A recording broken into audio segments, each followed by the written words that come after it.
मध्य प्रदेश के धार की माटी से उठी वो गूंज जिसने इतिहास के हर पन्ने को झकझोर कर रख दिया, वो भोजशाला जो राजा भोज की नगरी का दिल है, जो मां वाग्देवी का पावन धाम है।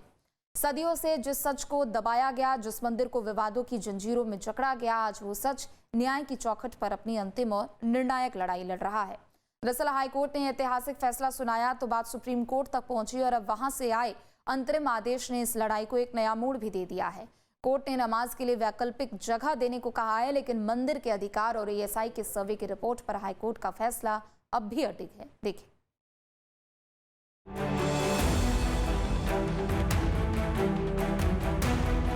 धार की माटी, जहां इतिहास खुद सांस लेता है, मालवा के हृदय में स्थित राजा भोज की नगरी धार, और इस धार के सीने पर स्थित है वो स्थान जिसे सदियों से वाग्देवी का मंदिर कहा गया, जिसे भोजशाला के नाम से जाना गया। ये केवल पत्थर की इमारत नहीं, ये भारतीय संस्कृति की अस्मिता है।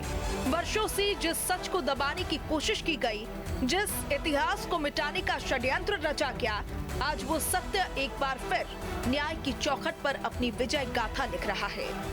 आज हम बात कर रहे हैं उस भोजशाला की जिसके लिए कानूनी लड़ाई अब अपने निर्णायक मोड़ पर है। न्याय का नया सूर्य, 15 मई 2026, इंदौर हाईकोर्ट का ऐतिहासिक फैसला।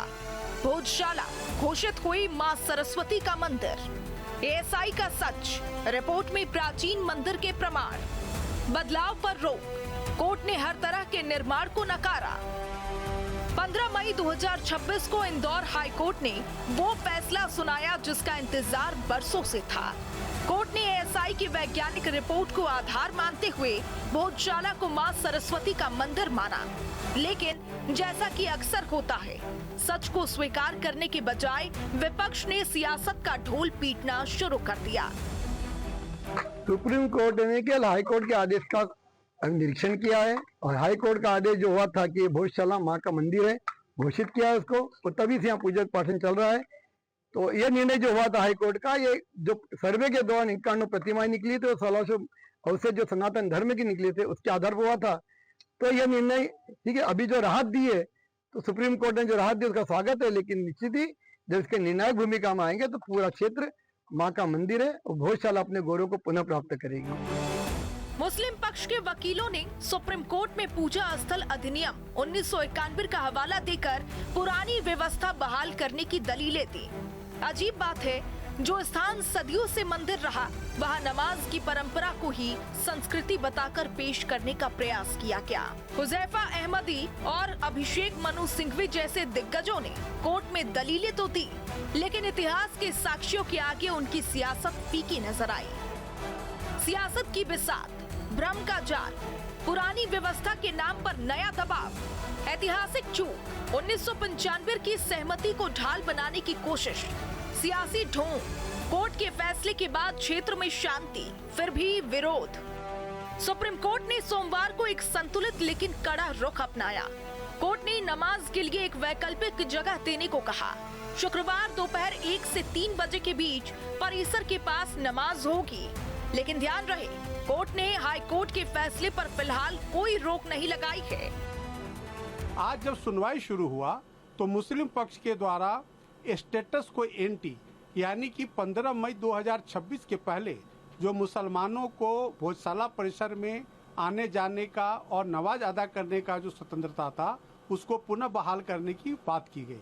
लेकिन माननीय सर्वोच्च न्यायालय ने उनके इस प्रेयर को बिल्कुल इनकार कर दिया और यह कहा कि इस पूरे मामले को यथाशीघ्र सूचीबद्ध करके डे टू डे बेसिस पे हियरिंग करके हम अंतिम फैसला देना चाहते हैं।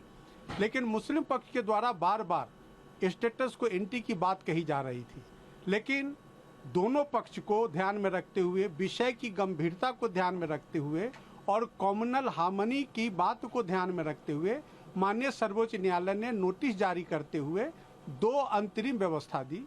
पहली व्यवस्था ये कि एएसआई जब तक पूरा मामला माननीय सर्वोच्च न्यायालय में लंबित है, तब तक किसी भी तरह का स्ट्रक्चरल चेंज बिना माननीय सर्वोच्च न्यायालय की अनुमति का नहीं करेगा। दूसरा जो उनका विषय था कि जो भोजशाला परिसर है उससे सटा हुआ या उसके पास जो वर्ड यूज किया माननीय सर्वोच्च न्यायालय ने एडजेसेंट टू भोजशाला परिसर, वहाँ कोई भी खाली जगह हो तो मुसलमानों को जुम्मा नमाज अदायगी के लिए प्रशासन के द्वारा जगह मुहैया कराया जाए।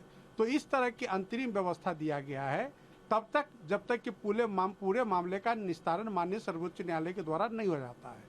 साथ ही साथ पूरे मामले को तीसरे सप्ताह यानी 3 सप्ताह के बाद सुनवाई के लिए डे टू डे बेसिस पर सूचीबद्ध करने का भी आदेश दिया गया है।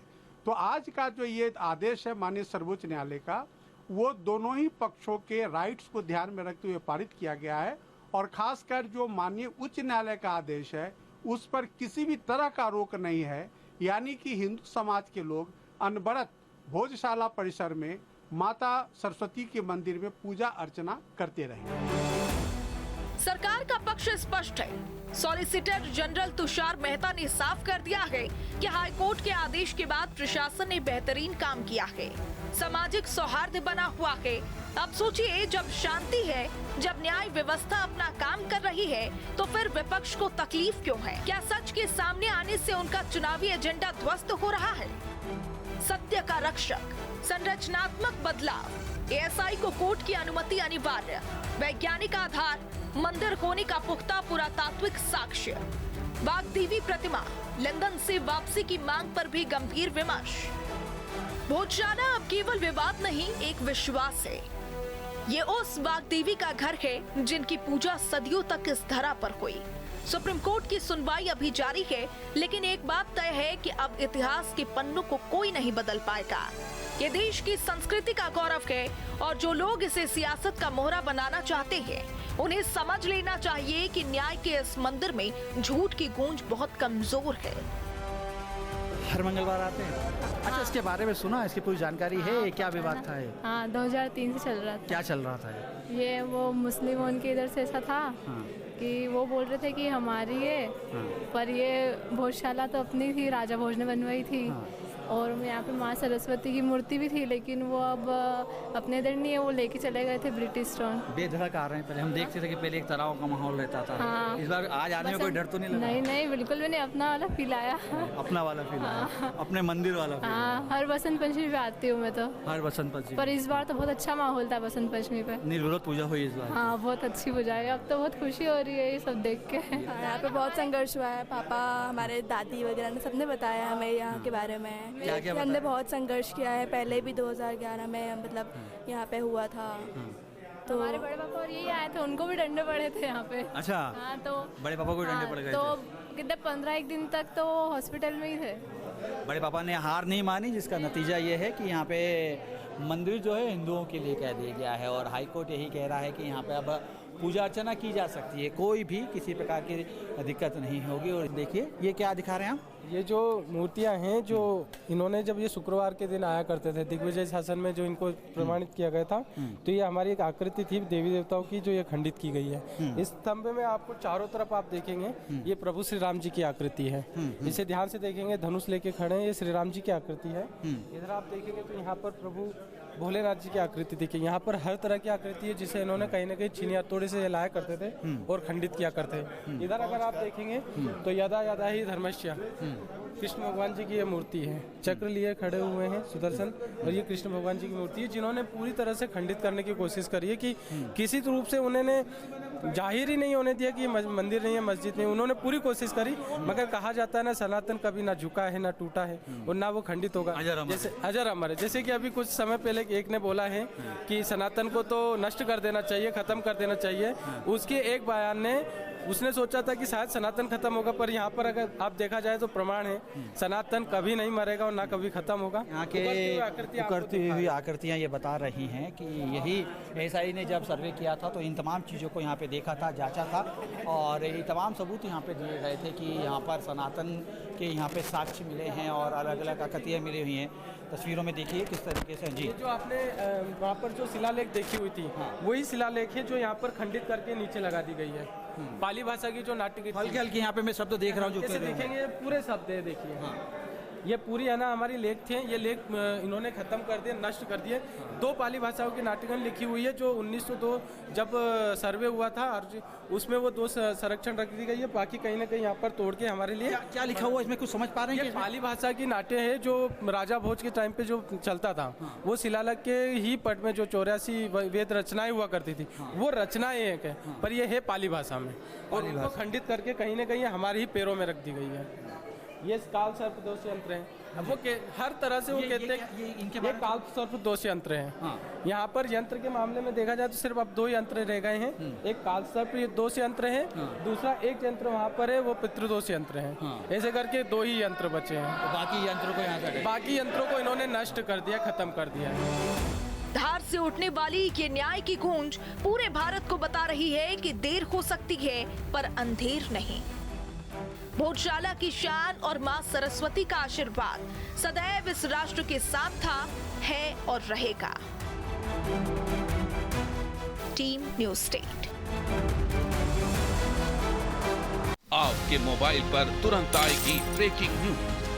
स्क्रीन पर सबसे पहले दिखेगी बड़ी खबर, देश दुनिया की हर खबर एक जगह। अब आपके मोबाइल पर तुरंत फटाफट इंस्टॉल कीजिए न्यूज नेशन ऐप और रखिए खुद को अपडेट।